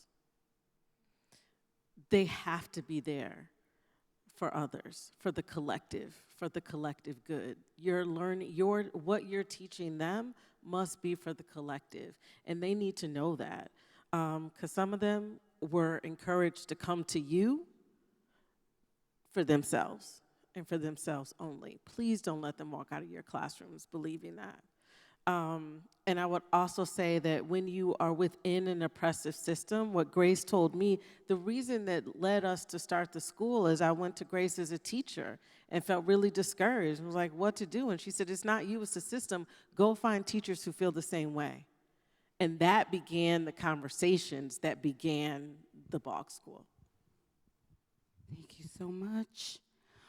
Well, folks, I want to give us an opportunity. Oh, yes?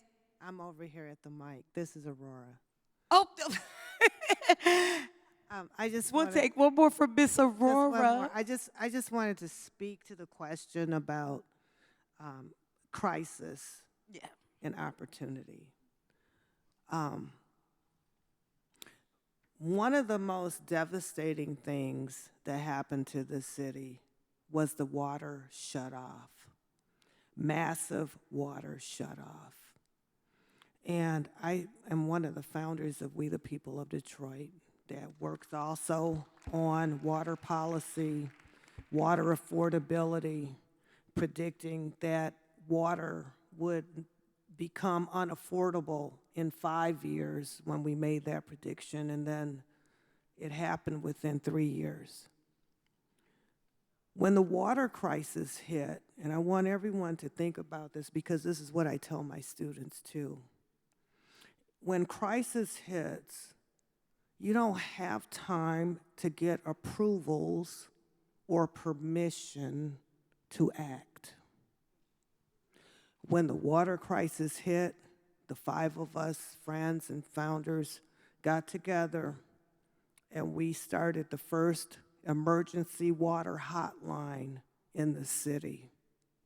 We started the first water stations in the city, emergency water stations at local churches and community spaces and things like that. And we teach our youth and our students that when that crisis, any crisis hits, you really have to get with the people that you know how to connect with, and you must move quickly. You don't need permission. You don't need approval. You don't need all of this paperwork and all of these days to sit down and discuss because human lives are at stake. And then behind all of that stuff, if you know the history of Detroit, we had the water shutoffs, and we had the school closures, and we had the massive foreclosures, and so on, in a domino effect that was out to what I feel kill and destroy mostly every resident in this city. So I want you to think about that. And the other thing too is that I have a poem about checkpoints. It's called Checkpoints. When people go through checkpoints or you hear the word checkpoints, you feel that, you know, you're crossing borders and you're going to be interrogated, right? So one of the things that I asked in that poem is to investigate yourself and see what kind of checkpoints you have within yourself, and then start interrogating how you got to those spaces where you're physically and mentally and psychologically stopping yourself from crossing an imaginary border that can help get you to a space that will enrich and educate and maybe save some lives and also enrich your life as you go out and do the community work. Thank you. Thank you, Ms. Aurora. I want to thank all of y'all for being here this evening. You could have been anywhere in the world, and even if you couldn't have, you didn't have to be here. So with that being said, can we please give our panelists one final round of applause, please? Thank you so much for being here. Thank you.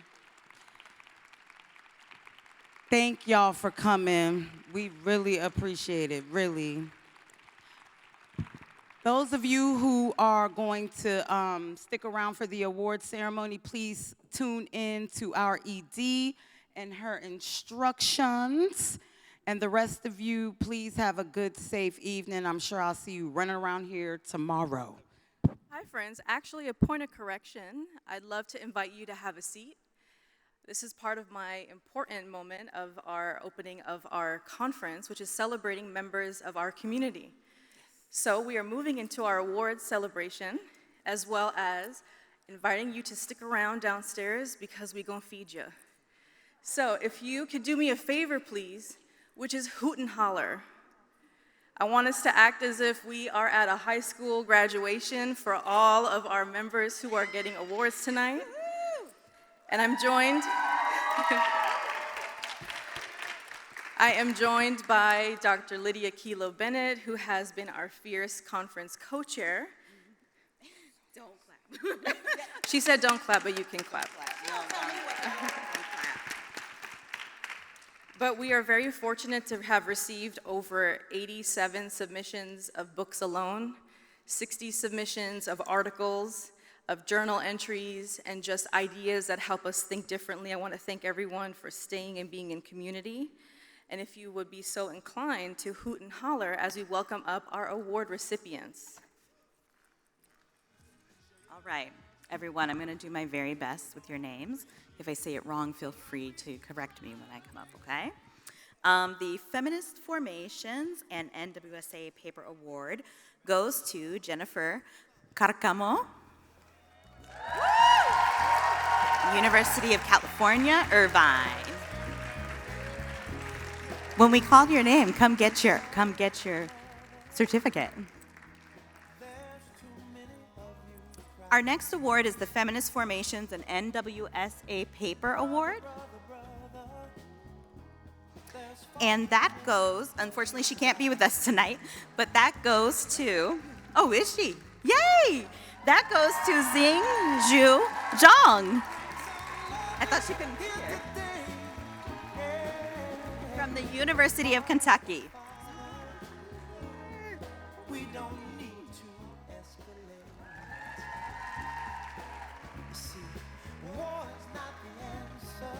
All right, our Gloria E. Anzaldúa Book Prize goes to the book We Pursue Our Magic, A Spiritual History of Black Feminism by Marina Magloire.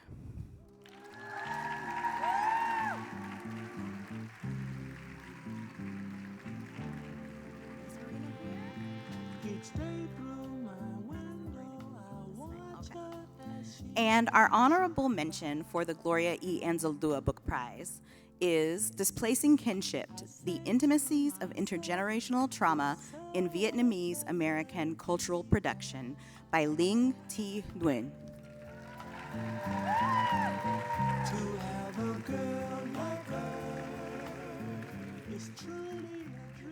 Our Allison Piepmeyer Book Prize goes to Crip Spacetime, Access, Failure, and Accountability in Academic Life by Margaret Price.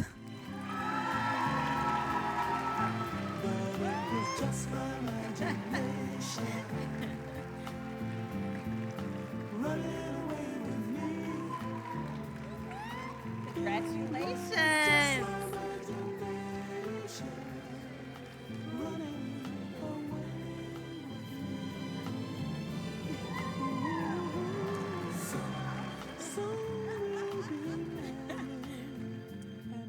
Our Sarah A. Whaley Book Prize goes to The Weavers of Tratineau, Jewish Female Forced Labor in the Holocaust by Janine P.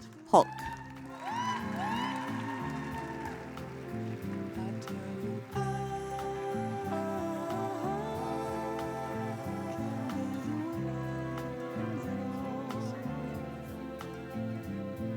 just couldn't be a dream or too real at all.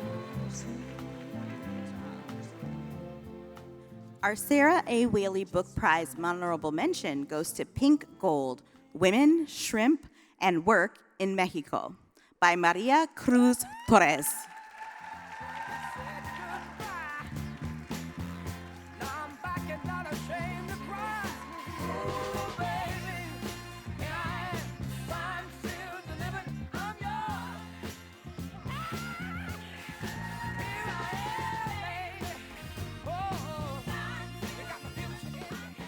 Our NWSA and University of Illinois Press First Book Prize goes to Dissent Nearby, Diasporic Feminism and U.S. Imperialism by Jocelyn E. Marshall.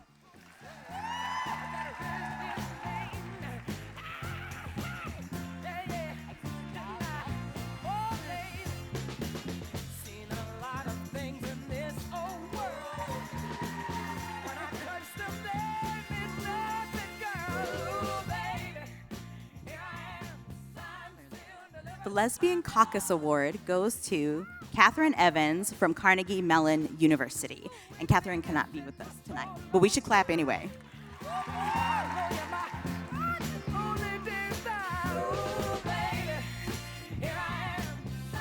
The NWSA Women of Color Caucus Frontiers Student Essay Award goes to Margarita Alele Nuñoz Arroyo.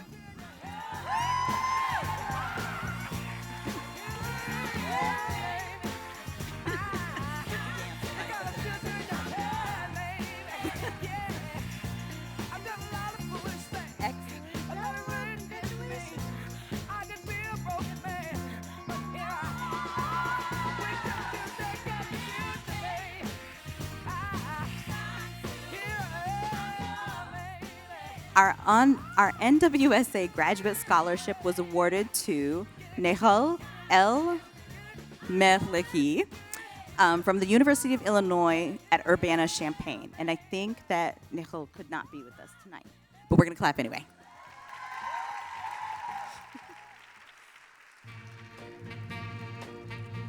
Our Transgender Variant Caucus Award goes to Jersey Cosentino from Syracuse University.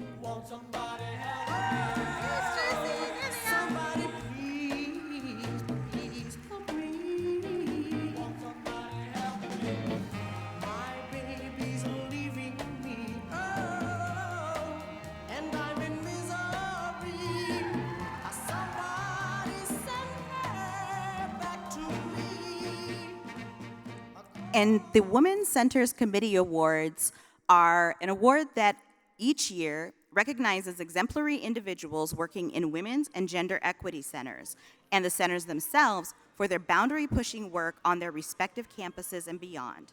This process is anchored by our Women's Centers Committee co-chairs and volunteer reviewers. And this year, first of all, we're going to say thank you to our Women's Centers co-chairs, Dana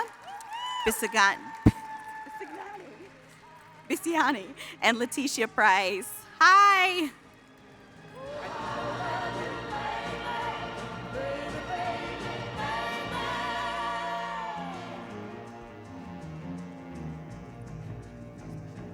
When you were a young boy, did you have a what are we skipping to then?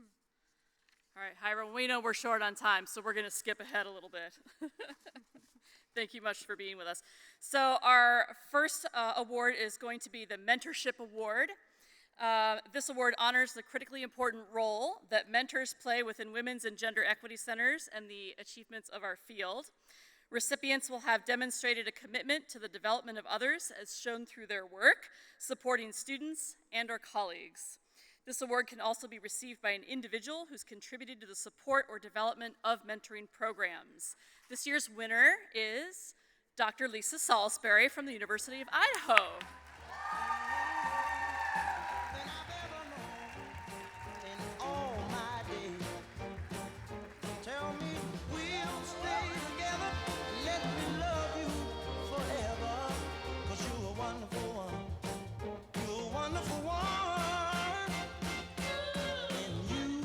there is a red wine.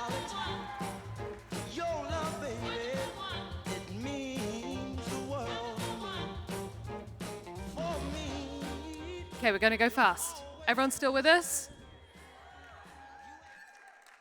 Everyone still with us? There we go, okay. Our Coalition Builder Award. This award celebrates the coalition work of individuals working in women's and gender equity centers. Recipients will have built successful partnerships in the service of racial justice and gender equity. Partnerships may include campus departments, academic units, other institutions, community agencies, and all professional organizations and associations. Please see terms and conditions and sign here. This year's Coalition Award Builder Award is Celia Meja from California State University, Long Beach.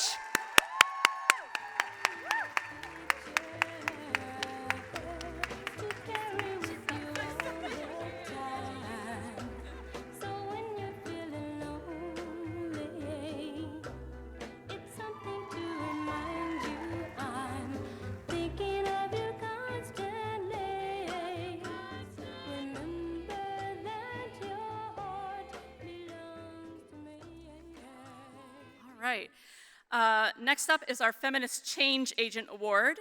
This award recognizes the remarkable work of change agents within the field of women's and gender equity centers.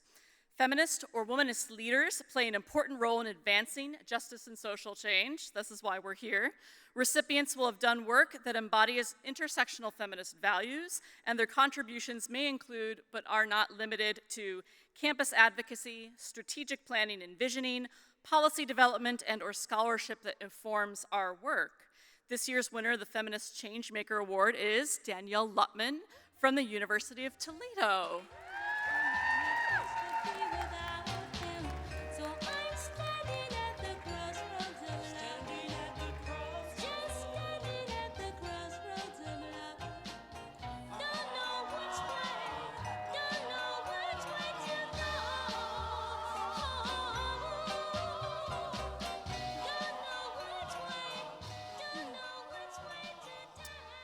Okay, and lastly, our Outstanding Women's and Gender Equity Center Program Awards. This is a big winner.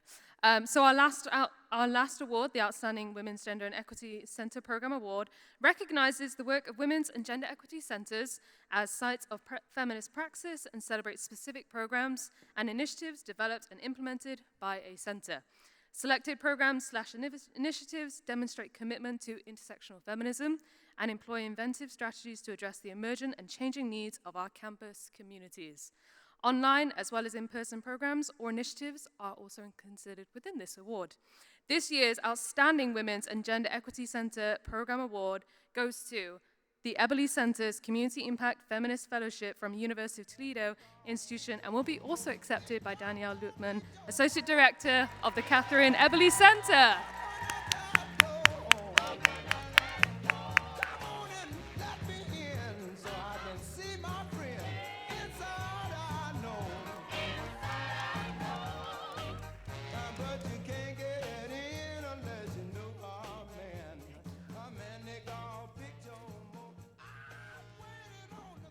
Okay, friends, thank you so much for indulging me in my hootin' and hollerin' and being in community with us. I love that hoot, and I love that holler.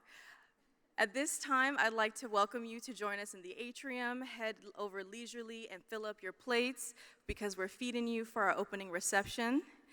Our shuttle between this location and our Detroit Marriott at the Renaissance Conference Hotel will run till 11 p.m. this evening in 15-minute increments, as is listed in the conference program, that beautiful syllabus for our time together.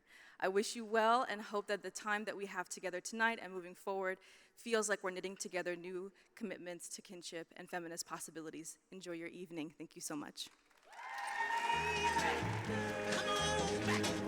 I dreamed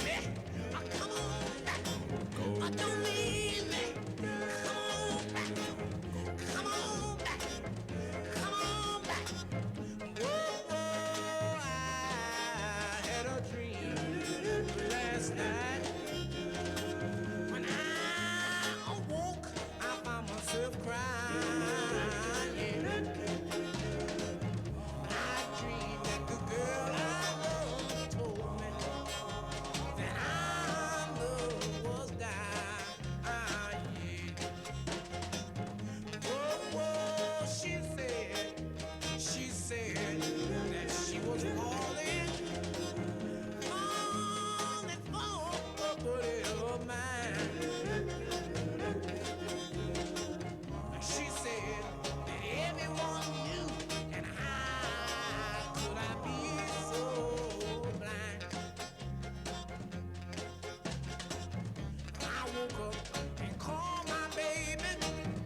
she said.